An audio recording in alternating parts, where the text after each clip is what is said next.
Welcome to OtakusandGeeks.com review of Infinite Stratos. Let's talk a little bit about the stories and characters, but as usual, here's a brief synopsis of the show. 10 years ago, the development of the revolutionary Infinite Stratos powered exoskeleton changed the world's balance of power overnight. Unfortunately, while the distribution of IS systems to every nation on Earth has ushered in a new era of peace, the fact that only women have thus far been able to pilot the Stratos system has been the relationship between the XX and XY chromosomes of the human race into a spiraling tailspin. So when 15-year-old Ichika is suddenly discovered to be the first male with the ability to control an IS, whatever plans he might have had of his own future are tossed out the window, even as he's thrown into the walls of enrolled at the otherwise entirely female Infinite Stratos Academy by order of the Japanese government. It's one boy versus all the girls as Ichika get taken for a ride on some serious heavy metal Infinite Stratos. Yeah, you know what? Don't let the synopsis fool you. This is not really too much heavy on the mech in action. This is more of a romance anime with mech elements, or how should I say, the Harma category. You know, when there's one guy of the opposites, one guy, and he's basically loved and pursued by tons of girls of the opposite sex. Ichika being the only boy can pilot a IS. You know, even it's really cool. I mean, the setup is cool. I mean, like I said, if you're gonna look for this as a mech action anime, you're gonna be really disappointed because this is more of a romance anime, like I said, with mech elements. And you know, for the most part, the anime it's okay. It's okay. I did enjoy watching it. It's very entertaining. The characters are really cool, but it's not something that you haven't seen before. It has the basic formula of childhood friends. It's that classic cliche anime. There you go, with the childhood friend who has a crush on the other childhood friend, and there's always tons of competition. In this case, Ichika has all these girls two girls that he grew up with that have crushes on him, and basically the whole entire school loves him because he's the only boy there. And he's put into a predicament, and of course he's that classic dense anime boy character who doesn't realize the girl's feelings till the end, or doesn't realize or doesn't wake up till the end. But for the most part, you know, the story's pretty good. I did like the IS are really cool. There are some really cool designs. I love the concept of it, of this mech that synchronizes with you. Synchronizing. That sounds familiar. That synchronizes with you, with your personality, and you know, it's really well thought out, the mech wise, from the mech aspect.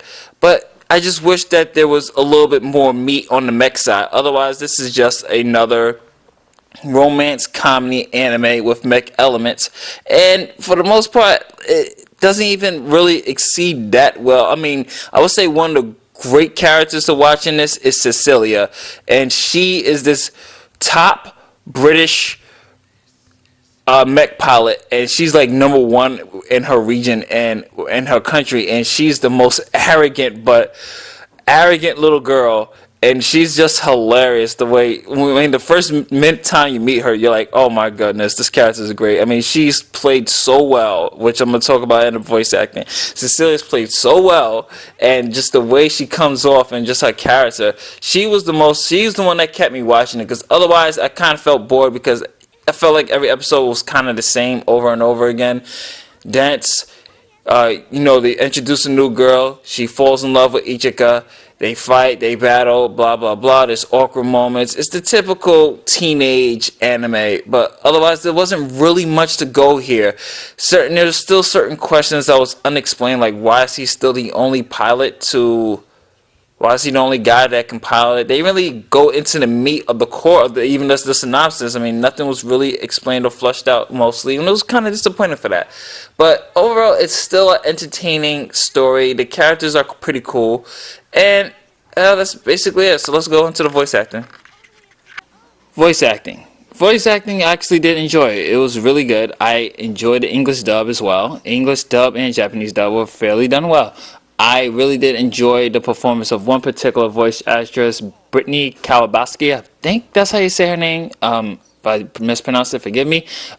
She plays Cecilia, and I love when every time she's on screen, Cecilia's voice is so demanding and it's so arrogant, and it's just like her character just really went in, and you can tell Brittany really went all out in this. Monica is in here as well. She plays the main female lead, and she does an excellent job too, especially during these emotional scenes. She's really great with the emotional scenes, especially when Ichika is really getting really dense. You can just feel that rage and anger in Monica's voice. I thought the voice actors were really great. And it's actually, believe it or not, there's only one male voice in here.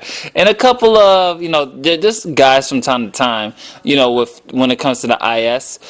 But otherwise, this is a mainly all-female cast, and I thought they did really, really good. Some of the accents were a little bit off when it came to the French and German accents. It wasn't perfect, but hey, it was really great regardless. I mean, the voice acting is saving grace. It's really nice, entertaining, and easy to watch. So let's talk a little bit about the music and animation. Music and animation. The music was okay. I did like the opening and closing theme, but background music-wise, it's forgettable. It's it's a soundtrack. I mean, the DVD comes with the soundtrack, but to me, the soundtrack was forgettable. It wasn't something to really remember. I mean, it's just there. I mean, music is just a nice add-on to the show. I didn't really feel any more of a connection. Didn't really make me more excited. Didn't make me more amped. It was just there. So the music, unfortunately, didn't do the job for me in this one. Animation-wise, I thought was pretty good.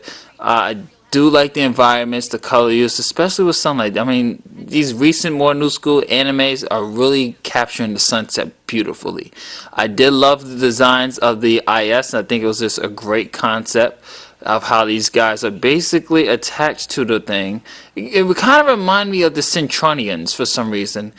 I know I might get a little heat for that one, but for some reason the designs in the IS remind me of the Centronians, and what, how the Centronians was attached to the machines. It's similar, but either way, the animation was pretty good.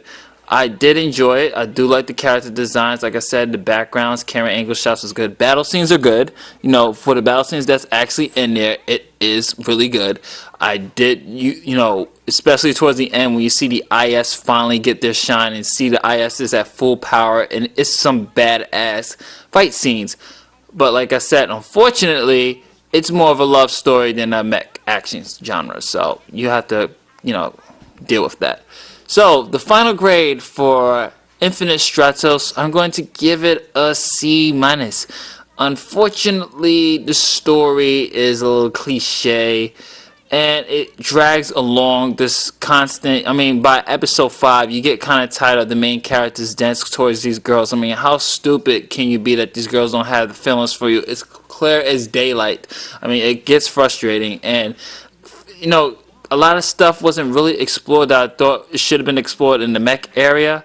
So, like I said, the music's not that special. It's kind of forgettable, but the voice acting is really good, and you're gonna love Brittany's performance as Cecilia and Monica's performances as well, and all the cast all around. They did some solid voice work here, but unfortunately, it's the story that hurts this one. And like I said, I'm gonna give it a C-. For those like stars, I give it 2.5 stars. And will you rent it or DVD it? I would say you can rent it or wait to see if it comes on Netflix. So, that's Justin from otakusandgeeks.com saying later days. Catch you on the next one.